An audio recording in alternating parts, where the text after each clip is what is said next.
سلام عرض میکنم خدمت دانشجویان، برنامه نویسان و کارآموزان عزیز. در خدمتتون هستم با جلسه 6 از دوره فشرده PHP.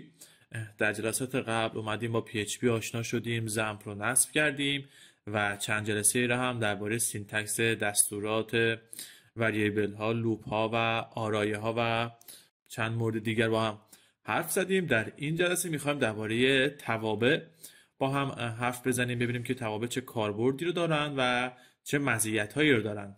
فقط قبل اینکه بریم به ادامه آموزش ممنون میشم که کانال منو سابسکرایب بکنید و اگر هم که این ویدیو مورد پسندتون بود لایک هم فراموشتون نشه. اگر هم دکمه زنگوله رو کلیک بکنید هر وقت که من ویدیویی رو منتشر کردم شما یک نوتیفیکیشن دریافت میکنید و میاید در کانال من اون ویدیو رو میبینید.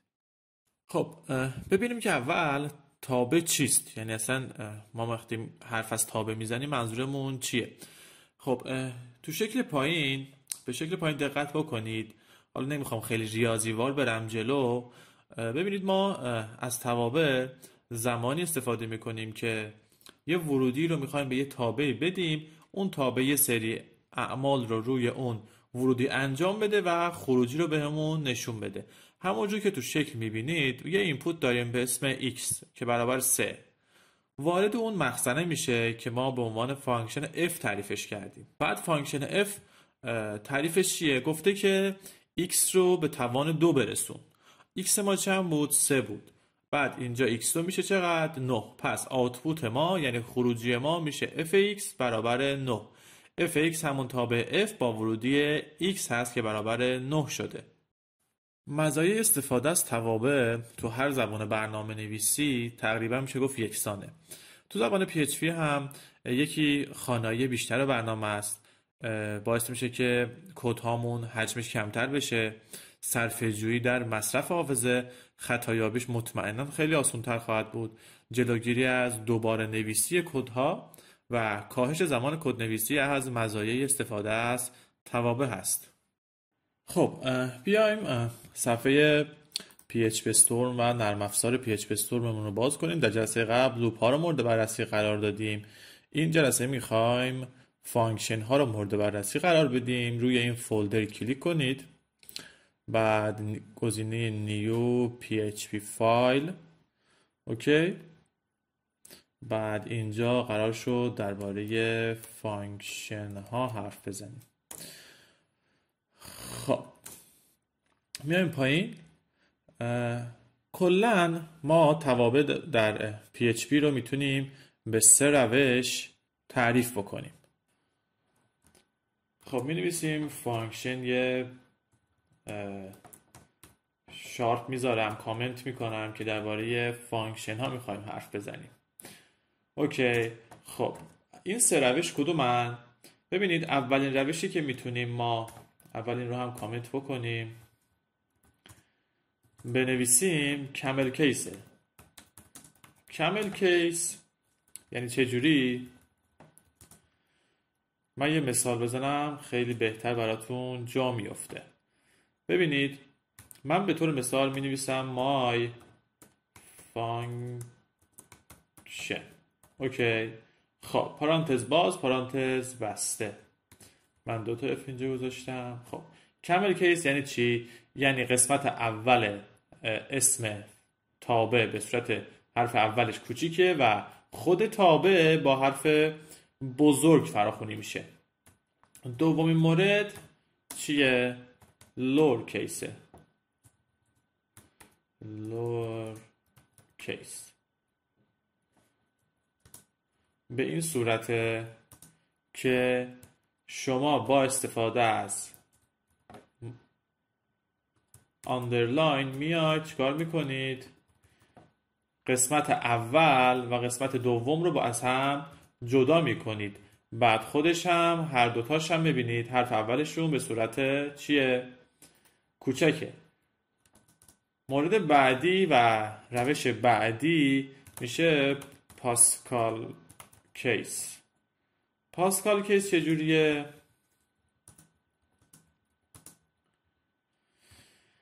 میاد به صورت حروف بزرگ هم کلمه اول رو و هم کلمه خود فانکشن رو به صورت حروف بزرگ می نویسه. مای فانکشن پارانتز باز و پارانتز بسته که اصولا ما از روش اول استفاده می کنیم.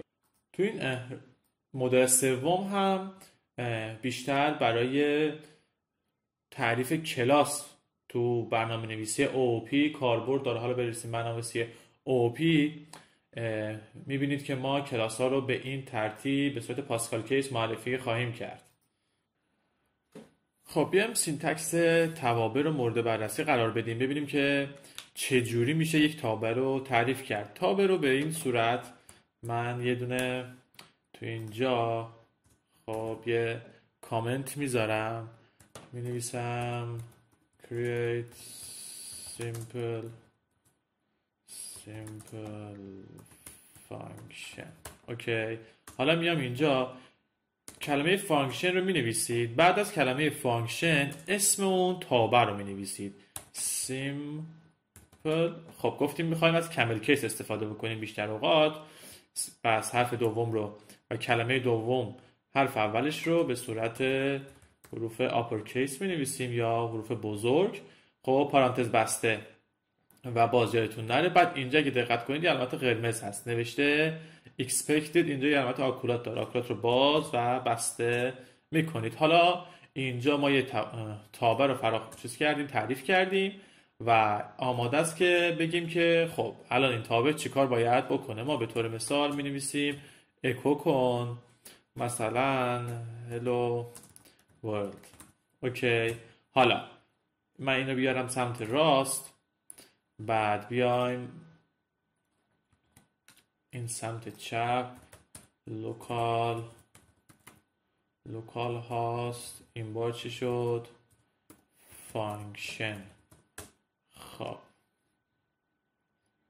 ببینیم که درست نوشتیم function.php. خب ما زمپ رو روشن نکردیم. من عمدن میام اینجا چون بعضی موقع ها ممکنه که شما یادتون بره که این مثلا ارور است چیه. ما اگه زمپمون رو روشن بکنیم و آپاچی رو وب سرورش رو فعال بکنیم، الان پورتش ست بشه. خب اوکی، الان باید این رفرش بشه. بله، حالا از این خارج میشیم. میتونید ضرب در رو بزنید، گفتیم ضرب در رو بزنید از برنامه خارج نمیشه، فقط از صفحه دسکتاپ خارج میشه چون اینجا فعال هست.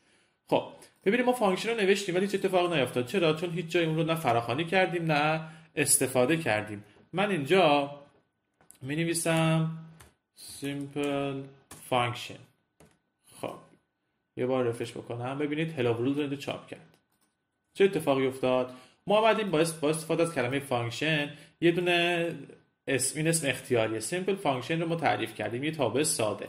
بعد به خاطر اینکه این رو فراخوانی بکنیم و در خروجی ببینیم باید ازش استفاده هم بکنیم. پس من اومدم به این صورت از اون استفاده کردم. خب این میشه چی؟ اینجا بنویسم که عزیزانی که سورس کد رو تهیه میکنن متوجه بشن که اینجا چه اتفاقی افتاده. اینم از این. اوکی، حالا نوع دومی هم که میتونیم تعریف کنیم، گفتیم که تابع یه مخزنی داره که یه ورودی رو میگیره و خروجی رو بهمون میده. اینجا ما این مخزنه هست، خب محتوای تابعمون هست، خب و این هم که خروجی رو بهمون داد، درست؟ ولی خب ورودی در کار نبود. حالا میخوام یه تابع بنویسیم، یه فانکشن بنویسیم، خب با چی؟ یه پارامتری. من می نویسم اینجا کلمه باز هم فانکشن رو می نویسید فانکشن، بعد اسم فانکشن مثلا say hello. اوکی، حرف اول از کلمه دوم به صورت بزرگ یا همون کامل کیس میخوایم بنویسیم. حالا اینجا میایم یه دلار نیم تعریف میکنیم، به طور مثال دلار نیم به صورت دلار هم باید تعریف کنیم، یعنی دلار باید حتما اول این پارامز بیاد. چرا باید اول این پارامز بیاد؟ به خاطر که دلار نیم خودش یه وریبل و یه متغیره. حالا اینجا من میگم اکو بکن چی رو؟ ببین دابل کوتیشن یادتون نره ها. وقتی که میخواید یه چیز بگم، این خیلی به دردمون خواهد خورد تو پروژه ها. اینجا ببینید ما اینجا فقط یه استرینگ نوشتیم، به خاطر همون از تک کوتیشن ها استفاده کردیم، درست؟ اگه بخوایم داخل این از آرایه، ببخشید از متغیر یا وریبل استفاده بکنیم، حتما یادتون باشه به جای تک کوتیشن از چی استفاده بکنیم؟ دابل کوتیشن. یعنی چه جوری؟ بنویسیم اکو کن مثلا hello world، اوکی، بعد اینجا البته hello dollar name، ببینید بعد یه دونه بی آر هم اینجا تگ بی آر هم استفاده میکنیم. خب چه اتفاقی افتاد؟ من هم از یه تگ استفاده کردم، هم از یک متغیر استفاده کردم و هم از یک رشته. خب پس زمانی که میخواید از ترکیب این متغیر و یا تگ داخل یک رشته استفاده کنید، حتما دابل کوتیشن بذارید. اگه تگ کوتیشن بذارید که هم سینتکسش رو سخت بتونید در بیارید. حالا اینا من فاصله رو برمیدارم، اینم خارج میشم که بتونیم ببینیم. بذارید من بیام پایین یکم. خب اینجا حالا من به طور مثال میگم say hello. خب ببینید اینجا دقت بکنید، خود PHP استورم به صورت هوشمند گفته آقا شما با یه نیم بدین. اینجا ببینید اینجا نیم خواسته. خب یه نیم بدی. حالا من نمیدم، ببینیم چه اتفاقی میفته. خب این hello world رو من چیزش کنم، کامنتش کنم. یکی از بیشترین ارورهایی که ما در حالا PHP و پروژه هامون بهش شاید بر بخوریم یکی از ایناست. میگه missing argument. خب one for say hello. اینجا گفته شما یه دونه، ببینید اجازه بدید،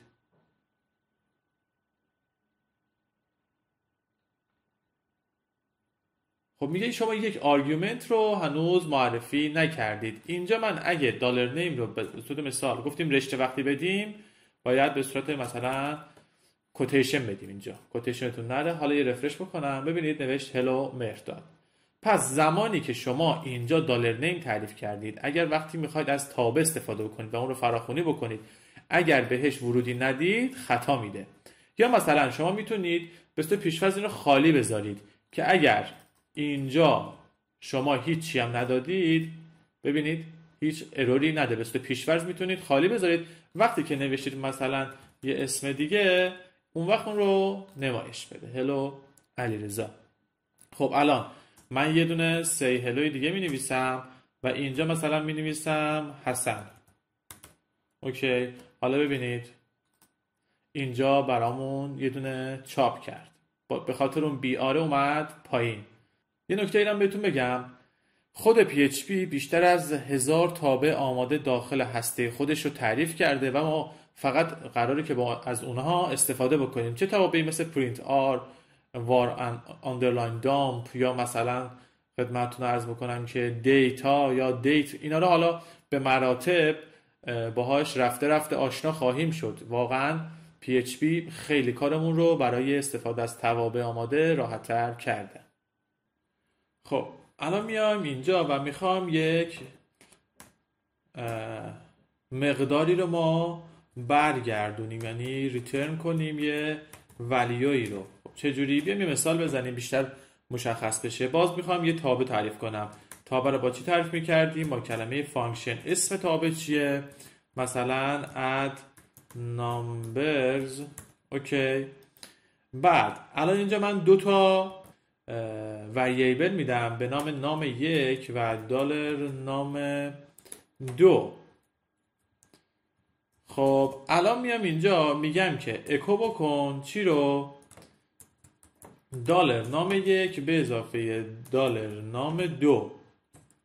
خب کنترل آلت ال رو بزنید، کد هاتون مرتب میشه. خب الان یه خروجی بگیریم. همون قبلی ها اینجا ظاهر شدن. من این قبلی ها رو کامنت بکنم، این کامنت و این هم کامنت. خب یه رفرش بگیریم، هیچی ظاهر نشد. چرا ظاهر نشد؟ باز به خاطر اینکه ما هیچ چیزی رو هنوز فراخوانی نکردیم و از این تابعی که نوشتیم هیچ استفاده ای رو نکردیم. اد نامبرز رو میزنم، باز هم بهش هیچ ورودی رو نمیدم. اینجا خودش ارور داده ها. ببینید required parameters نام یک میسینگ میگه که اینجا یه پارامتر چیه نیازه که نیست، اینجا حذف شده است. خب من یه رفرش میکنم، ببینید اینجا باز همون ارورها رو بهمون داده.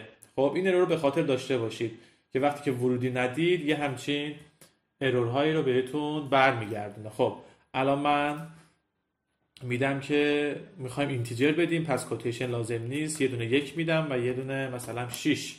ببینید خودش اینجا هوشمند اینجا تعریف کرده.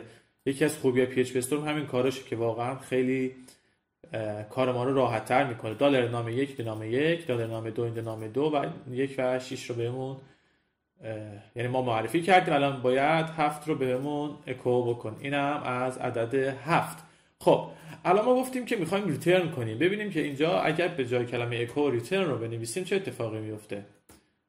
ریترن رو من مینویسم و اینجا ببینید هیچی بهمون نشون نداد.